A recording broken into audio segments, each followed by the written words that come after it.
আগুনে পুড়ল শতাধিক দোকান।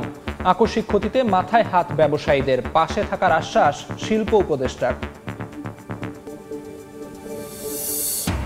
মাদারীপুরে খোলা বাজারে অবৈধভাবে বিক্রি হচ্ছে ডিজেল, অকটেন ও পেট্রোল। বন্ধ না হলে নাশকতা বাড়ার শঙ্কা, অভিযান চালানোর আশ্বাস জেলা প্রশাসনের। নদীতে বিলীন বাঁধের একাংশ। শরীয়তপুরে ঝুঁকিতে পদ্মা সেতু কনস্ট্রাকশন ইয়ার্ড, ক্যান্টনমেন্ট সহ বিস্তীর্ণ এলাকা। দ্রুত টেকসই ড্যাম নির্মাণের পরিকল্পনা। এবং খামারে খামারে কোরবানির ঈদের প্রস্তুতি। পশুপালনে ব্যস্ত মানিকগঞ্জের খামারিরা। গোখাদ্যের দাম বৃদ্ধিতে বেড়েছে খরচ, আমদানি না করার দাবি।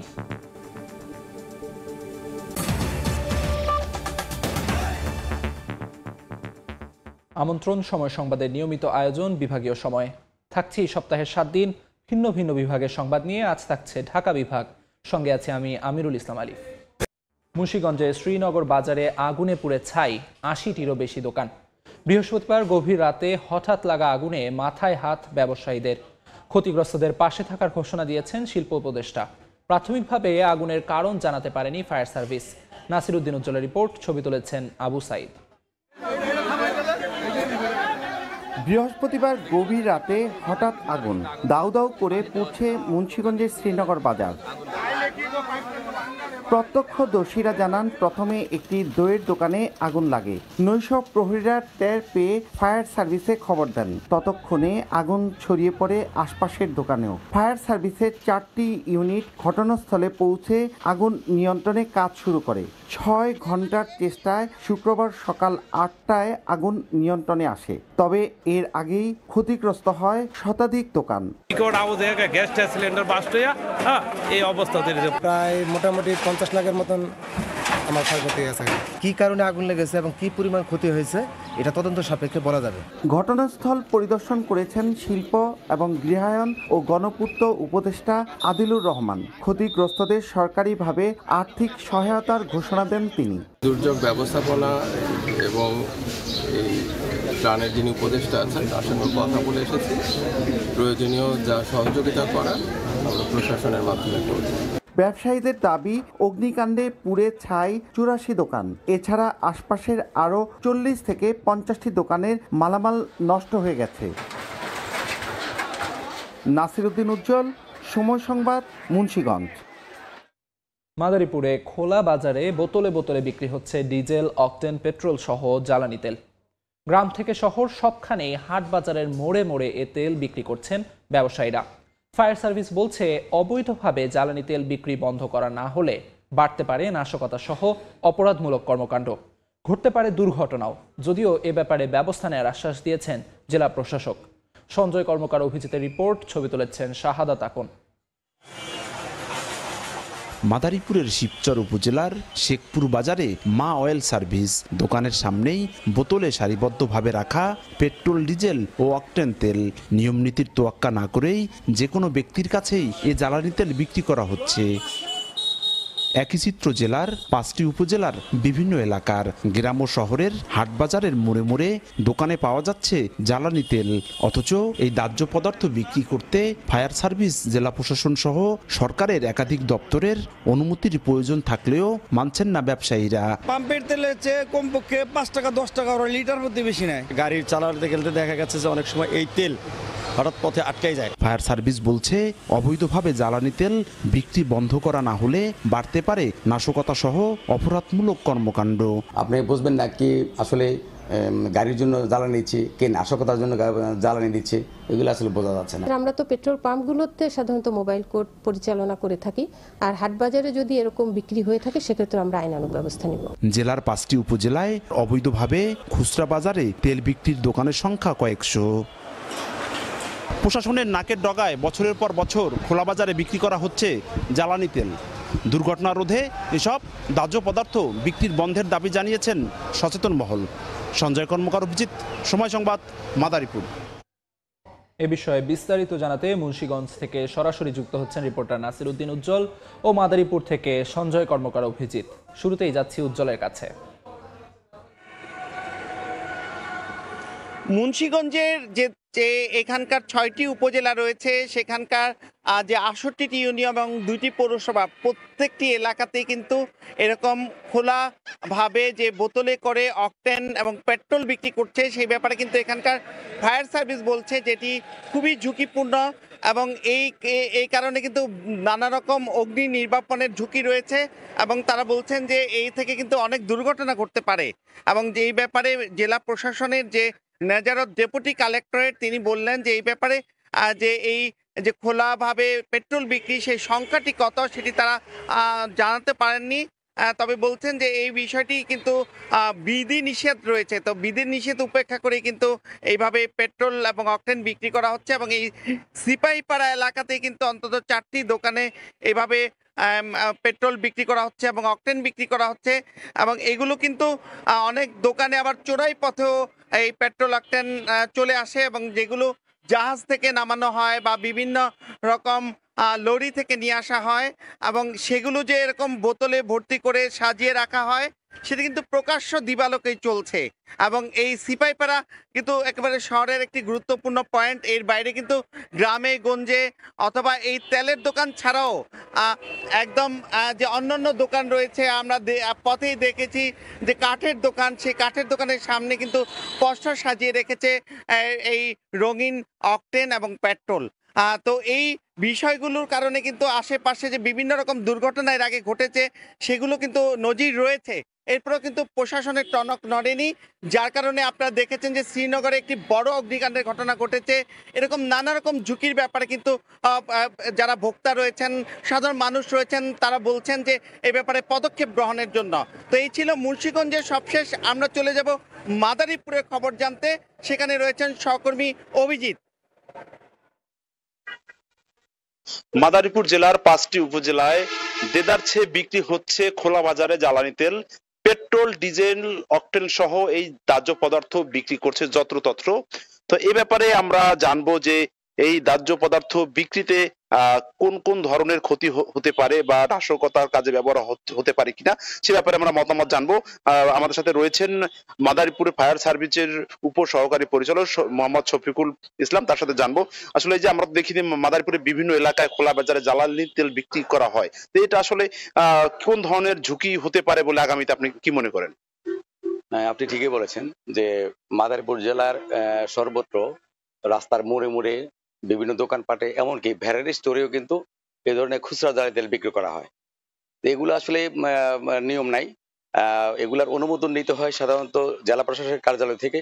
সেখানে নেওয়ার পরে যথাযথ অগ্নি নির্বাপন ব্যবস্থা বাস্তবায়ন করতে হয়, কিন্তু এই ধরনের কোনো নিয়ম কারণ এখানে মানা হচ্ছে না, যার কারণে নাশকতা ঘটার সম্ভাবনা বেশি থাকে।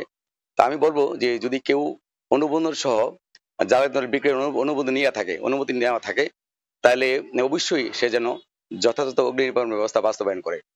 আচ্ছা, আমরা তো দেখি যে বোতলে জাত করে বা বোতলে ভরে পেট্রোল, অকটেন এবং ডিজেল বিক্রি করা হয়।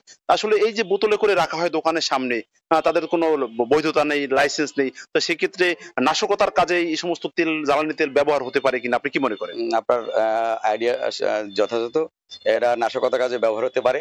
তবে আমি বলবো যে এটা তাদেরকে খুচরা বাজারে জ্বালানি তেল বিক্রয় নিষিদ্ধ করতে হবে, তাদেরকে নিরুৎসাহিত করতে হবে। যদিও কখনো করে সেটা আইন মেনে তাদেরকে করতে হবে। আচ্ছা, এই যে জ্বালানি তেল যারা বিক্রি করে তাদের এই বিক্রিটা বন্ধের ব্যাপারে আপনারা কোন কোন ধরনের পদক্ষেপ গ্রহণ করতে পারেন বা প্রশাসনের মাধ্যমে কি ব্যবস্থা নিতে পারেন? আমরা আসলে নিয়মিত আমাদের গণসংযোগ মহড়া কার্যক্রম চলমান আছে। গণসংযোগে যখন আমাদের টিম যায় 5টা উপজেলা থেকেই, তখন আমরা তাদেরকে সতর্ক করি যে আসলে এইভাবে বিক্রি করা নিষেধ। যদিও একান্ত অনুমোদন সাপেক্ষ করে থাকে, তারপরে যাতে অগ্নি নির্বাপন ব্যবস্থা বাস্তবায়ন করে সেই বিষয়ে আমরা তাদেরকে সচেতন করি। এই যে যারা খুচরা দোকানি রয়েছে, যারা বোতলে তেল বিক্রি করে, আসলে তারা এই তেলটা কোথা থেকে পায় বা কিভাবে সরবরাহ করে বলে আপনি মনে করেন? এটা আসলে আপনি যোগাযোগ করে নেবেন যে মাদারীপুর জেলায় ছোট বড় মিলিয়ে প্রায় 16টি পেট্রোল পাম্প রয়েছে। পেট্রোল পাম্পের সাথে যোগাযোগ করলে আপনারা বুঝতে পারবেন যে কোন পেট্রোল পাম্প থেকে তারা এগুলা নিয়ে খুচরা বিক্রি করে। যারা এই যে বোতলজাত বিক্রি করার সুযোগ করে দিচ্ছে পেট্রোল পাম্প বললেন, তারাও তো এক ধরনের অপরাধ করছে, তাদেরও তো আইনের আওতায় আনা যায় বলে আপনি কি মনে করেন? সঠিক, তাদের উচিত না। এখানে তারা যখন পেট্রোল পাম্প স্থাপনের পরে অনুমোদন পেয়েছে, সেখানে কিছু বিধিনিষেধ আছে। তারা কোথায় বিক্রি করতে পারবে, কিভাবে বিক্রি করতে হবে, এটার প্রসিডিওর কি হবে, এগুলা তাদেরকে অবশ্যই নির্দেশনা দেওয়া আছে। যেহেতু তারা নির্দেশনা মানছে না, অবশ্যই তাদের বিরুদ্ধে আইনানুগ ব্যবস্থা গ্রহণ করা যেতে পারে। আচ্ছা, এই যে খোলা বাজারে জ্বালানি তেল যে বিক্রি হয়, আমরা দেখি বিশেষ করে মোটরসাইকেল চালকরা তারা এগুলো ব্যবহার বেশি করে। তো আগামীতেও তো দুর্ঘটনাও তো ঘটতে পারে। আবার অনেক যে ক্রেতা রয়েছে তারা অভিযোগ করছে যে একদিকে দাম বেশি নেয়, অন্যদিকে ভেজাল তেল দিচ্ছে। তো আসলে এটার ব্যাপারে আপনার মতামত? দাম কম বেশির বিষয়ে আমি বলতে চাচ্ছি না, আমি বলতে চাচ্ছি যে যখন কোনো খুচরা বাজার থেকে কেউ কোনো ক্রেতা কিনতে আসে, তখন তাদেরকে অবশ্যই শুধু যখন গাড়ি নিয়ে আসবে, মোটরসাইকেল নিয়ে আসবে, ইনস্ট্যান্ট মোটরসাইকেলের মধ্যেই কিন্তু তেলটা ঢেলে দিতে হবে। কোনো বোতলের মাধ্যমে কাউকে দেওয়া যাবে না, কাউকে বিশ্বাস করা ঠিক হবে না। আমরা কথা বলছিলাম যে মাদারীপুরের ফায়ার সার্ভিসের উপ সহকারী পরিচালক মোহাম্মদ শফিকুল ইসলামের সাথে। তিনি আমাদেরকে জানাচ্ছিলেন যে এই যে খুচরা বাজারে যে মাদারীপুর জেলার বিভিন্ন এলাকায়, 5টি উপজেলার বিভিন্ন এলাকায় মোড়ে মোড়ে দোকানে বিক্রি করা হচ্ছে জ্বালানি তেল। এটি বিক্রির কোনো সুযোগ নেই। এটি আসলে জেলা প্রশাসন, ফায়ার সার্ভিস, বিস্ফোরক দ্রব্য অধিদপ্তর থেকে অনুমতি নিতে হয়। এসব অনুমতি মিললেই আসলে এই জ্বালানি তেল বিক্রি করার সুযোগ পাবে বিক্রেতারা। আসলে এই সমস্ত অধিদপ্তরের এবং সরকারের বিভিন্ন দপ্তরের যে অনুমতি ছাড়াই বিক্রি করছে, তাদের আইনের আওতায় আনা গেলে এই সমস্ত কার্যক্রম বন্ধ করা যাবে বলে মনে করছেন ফায়ার সার্ভিস। তো এই ছিল আমার কাছে মাদারীপুরের বিভিন্ন এলাকায় যে খুচরা বাজারে, খোলা বাজারে তেল বিক্রি হয় তার সবশেষ। মুন্সিগঞ্জ এবং মাদারীপুর জেলায় খোলা বাজারে জ্বালানি তেল বিক্রির সবশেষ খবর জানাচ্ছিলেন সহকর্মীরা। বিভাগীয় সময় আরও থাকছে। ভরাট হয়ে আছে সিটি কর্পোরেশনের নালা। নারায়ণগঞ্জে অল্প বৃষ্টিতেই জলাবদ্ধতার দুর্ভোগে নগরবাসী। চলতি বছরই নতুন সুয়ারেজ লাইনের কাজ শেষের আশা কর্তৃপক্ষের। পদ্মা সেতু সংলগ্ন শরীয়তপুরের জাজিরায় বেড়ি বাঁধে দেখা দিয়েছে ভাঙন। সম্প্রতি এক সমীক্ষা শেষে এই এলাকার 2 কিলোমিটার বাঁধ এলাকা ঝুঁকিপূর্ণ ঘোষণা করেছে পানি উন্নয়ন বোর্ড। এলাকাবাসী বলছেন, এখনই ভাঙন রোধে ব্যবস্থা না নিলে বিস্তীর্ণ এলাকায় ভাঙনের কবলে পড়বে। বিএম ইসরাফিলের পাঠানো তথ্য ও ছবি নিয়ে রিপোর্ট। ধীরগতিতে ভাঙছে পদ্মা, নদীগর্ভে এরই মধ্যে বিলীন বাঁধের একাংশ। শরীয়তপুরের জাজিরা উপজেলা পদ্মা সেতু সংলগ্ন এলাকায় 2 কিলোমিটার বাঁধ এলাকা ঝুঁকিপূর্ণ। সম্প্রতি এক সমীক্ষা শেষে এমন তথ্য দিয়েছে পানি উন্নয়ন বোর্ড। এলাকাবাসী বলছেন, এখনই ভাঙন রোধে ব্যবস্থা না নিলে পার্শ্ববর্তী হাটবাজার, বসতভিটা, পদ্মা সেতু কনস্ট্রাকশন ইয়ার্ড, ক্যান্টনমেন্ট সহ বিস্তীর্ণ এলাকা ভাঙনের কবলে পড়বে। বর্ষা যে দ্রুত স্রোত আইব, ওই স্রোতে মনে করেন 2-3 কারণে একবারে ডেবে যাবো। আমরা খুব অসহায় আছি, এই জায়গা বাংলা আমরা কই যাব। শীঘ্রই টেকসই বেড়িবাঁধ নির্মাণের পরিকল্পনার কথা জানায় পানি উন্নয়ন বোর্ড। চলমান প্রকল্পের মধ্যে আমরা এটা অন্তর্ভুক্ত করে এখানেও আমরা একদম পার্মানেন্ট করার আমাদের পরিকল্পনা রয়েছে। 2010-11 অর্থ বছরে পদ্মা সেতুর পূর্বে 2 কিলোমিটার বাঁধ নির্মাণে ব্যয় হয় 110 কোটি টাকা। সময় সংবাদ, শরীয়তপুর। 2 সপ্তাহ পর থেকেই শুরু হবে কোরবানির পশুর হাট। তাই শেষ সময়ে পশু হৃষ্টপুষ্ট করতে ব্যস্ত সময় কাটাচ্ছেন মানিকগঞ্জের খামারিরা। তারা জানান, গোখাদ্যের মূল্য বৃদ্ধিতে লালন পালনের খরচ অনেক বেড়েছে। ঈদের আগে বিদেশ থেকে পশু আমদানি না করার জন্য সরকারের প্রতি আহ্বান খামারিদের। ঈদুল আজহা উপলক্ষে পশু হৃষ্টপুষ্ট করছেন মানিকগঞ্জের খামারিরা। পশুকে খাওয়ানো হচ্ছে ঘাস, ভুসি, খোল, খড়সহ নানা প্রাকৃতিক খাবার। খামারিরা বলছেন, ঈদ ঘনিয়ে আসায় পশু পরিচর্যায় ব্যস্ত সময় কাটছে। তবে গোখাদ্যের মূল্য বৃদ্ধিতে লালন পালনের খরচ অনেক বেড়েছে। বেশি টাকাতে খাদ্য কিনে গরু খাওয়াইতে পারি, আমরা ওইরকম ভালোভাবে মুনাফা পাই না। বাইরের থেকে গরু না আসে, বাইরের থেকে, এটা আমাদের অনুরোধ সরকারের কাছে। প্রাণী সম্পদ বিভাগ বলছে, জেলায় কোরবানির চাহিদার বিপরীতে উদ্বৃত্ত রয়েছে পশুর সংখ্যা। কোনোভাবেই যেন স্টেরয়েড সহ বিভিন্ন ধরনের খাদ্য উপকরণ যেগুলি দ্বারা মাংসের কোয়ালিটি নষ্ট হয়ে যায়, সে সমস্ত বিষয়ে যেন খাবার না প্রদান করা হয়। প্রাণী সম্পদ অধিদপ্তরের তথ্য মতে মানিকগঞ্জে 13,295টি খামারে ঈদুল আজহার জন্য 83,104টি পশু প্রস্তুত করা হচ্ছে। সময় সংবাদ, মানিকগঞ্জ। কর্পোরেশনের ড্রেনগুলো ভরাট হওয়ায় সামান্য বৃষ্টিতে জলাবদ্ধতার সৃষ্টি হয়। দুর্ভোগ লাঘবে চলতি বছর বিবি রোডের দুপাশে পুরনো ড্রেনের সংস্কার সহ নতুন সুয়ারেজ লাইন নির্মাণের কাজ শুরু করেছে সিটি কর্পোরেশন। শেষ হলে ড্রেনের বর্জ্য দ্রুত নিষ্কাশনের পাশাপাশি সড়কে জলাবদ্ধতা সৃষ্টি হবে না বলে বলছেন সংশ্লিষ্টরা। চলতি বছরের মধ্যেই কাজ শেষ করার কথা জানায় সিটি কর্তৃপক্ষ। সামান্য বৃষ্টিতেই হাঁটু পানিতে ডুবে যায় নারায়ণগঞ্জ শহরের প্রধান সড়ক বিবি রোড, তলিয়ে ফুটপাতও। এর সঙ্গে যুক্ত হয় ড্রেনের আবর্জনা। নগরবাসীর দীর্ঘদিনের দাবি ছিল ড্রেন সংস্কার। তাদের দুর্ভোগ লাঘবে চলতি বছর বিবি রোডের দুপাশে পুরনো ড্রেনের সংস্কার সহ নতুন সোয়ারেজ লাইন নির্মাণের কাজ শুরু করে সিটি কর্পোরেশন। 7.5 কিলোমিটার দৈর্ঘ্য ও 4 ফুট প্রস্থের ড্রেনটির গভীরতা হবে 8 ফুট। তবে বর্ষা মৌসুমের আগেই কাজ শেষ করার দাবি এলাকাবাসীর। 3-4 ঘন্টা পানি নামে না, রাস্তা পার হওয়া যায় না, ফুটপাতের উপরে পানি আইসা পড়ে, তাই দুর্গন্ধের জন্য সমস্যা হয়ে যায়। এতে স্বাভাবিকভাবে রাস্তা ব্যাহত হয়। আশার বাণী শুনে যাচ্ছি যে এই সমস্যার সমাধান হবে, কিন্তু বাস্তব রূপ আমরা দেখতে পাচ্ছি না। ড্রেন সংস্কার প্রকল্পের মেয়াদ শেষ হবে 2026 সালের ফেব্রুয়ারিতে। তবে চলতি বছরের মধ্যেই কাজ শেষ করার কথা জানায় সিটি কর্তৃপক্ষ। প্রাইমারি ড্রেন যেহেতু, এর সঙ্গে সেকেন্ডারি এবং টারশিয়ারি ড্রেন যুক্ত হবে এবং আমরা আশা করি যে ড্রেনটা নির্মিত হলে আপনার নারায়ণগঞ্জে যে জলাবদ্ধতা, এটা সমস্যার সমাধান হবে। নগর ভবনের তথ্য মতে নারায়ণগঞ্জ শহরে ড্রেন নির্মাণ ও সংস্কার প্রকল্পের ব্যয় ধরা হয়েছে প্রায় 39 কোটি টাকা। সময় সংবাদ, নারায়ণগঞ্জ। কক্সবাজার থেকে ঢাকায় আসা একটি বিমানের চাকা খুলে নিচে পড়ে যাওয়ার ঘটনা ঘটেছে। তবে পাইলট সহ 75 জন আরোহী নিয়ে ঢাকার হযরত শাহজালাল আন্তর্জাতিক বিমানবন্দরে নিরাপদে অবতরণ করেছে বিমানটি। দুপুর 1:20 মিনিটে কক্সবাজার বিমানবন্দর থেকে ঢাকার উদ্দেশ্যে রওনা করে BG436 ফ্লাইটটি। উড্ডয়নের পরপরই বিমানের পেছনের 4টি চাকার মধ্যে একটি খুলে পড়ে যায়। বিষয়টি বুঝতে পেরে পাইলট ঢাকার এয়ার ট্রাফিক কন্ট্রোলকে জরুরি অবতরণ করার কথা জানান। পরে দুপুর 2:21 মিনিটে ঢাকার হযরত শাহজালাল আন্তর্জাতিক বিমানবন্দরে নিরাপদে অবতরণ করে বিমানটি। বিষয়টি নিয়ে তদন্ত কমিটি গঠন করা হবে বলে জানিয়েছে বিমানবন্দর কর্তৃপক্ষ।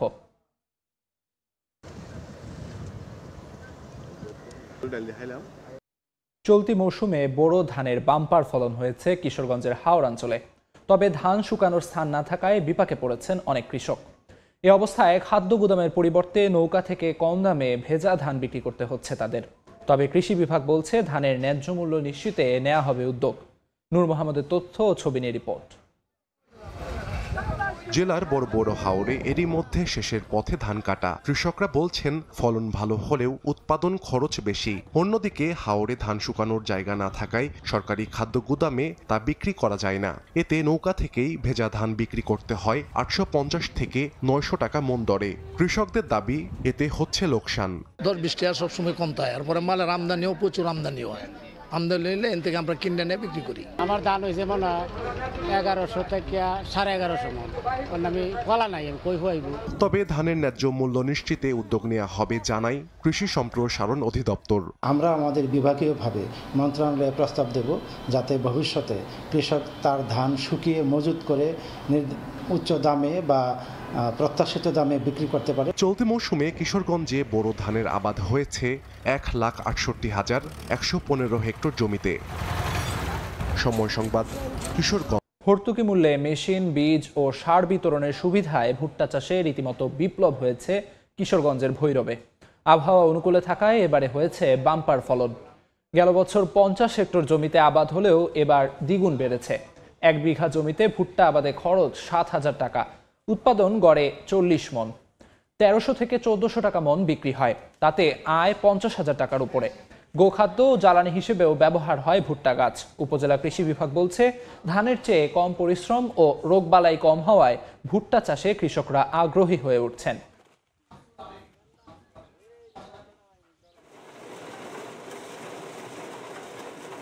বিভাগীয় সময়ের শীর্ষ সংবাদগুলো জানিয়ে দিচ্ছি আরেকবার। মুন্সিগঞ্জে গভীর রাতের আগুনে পুড়ল শতাধিক দোকান। আকস্মিক ক্ষতিতে মাথায় হাত ব্যবসায়ীদের। পাশে থাকার আশ্বাস শিল্প উপদেষ্টার। মাদারীপুরে খোলা বাজারে অবৈধভাবে বিক্রি হচ্ছে ডিজেল, অকটেন ও পেট্রোল। বন্ধ না হলে নাশকতা বাড়ার শঙ্কা, অভিযান চালানোর আশ্বাস জেলা প্রশাসনের। এবং নদীতে বিলীন বাঁধের একাংশ। শরীয়তপুরে ঝুঁকিতে পদ্মা সেতু কনস্ট্রাকশন ইয়ার্ড, ক্যান্টনমেন্ট সহ বিস্তীর্ণ এলাকা। দ্রুত টেকসই ড্যাম নির্মাণের পরিকল্পনা।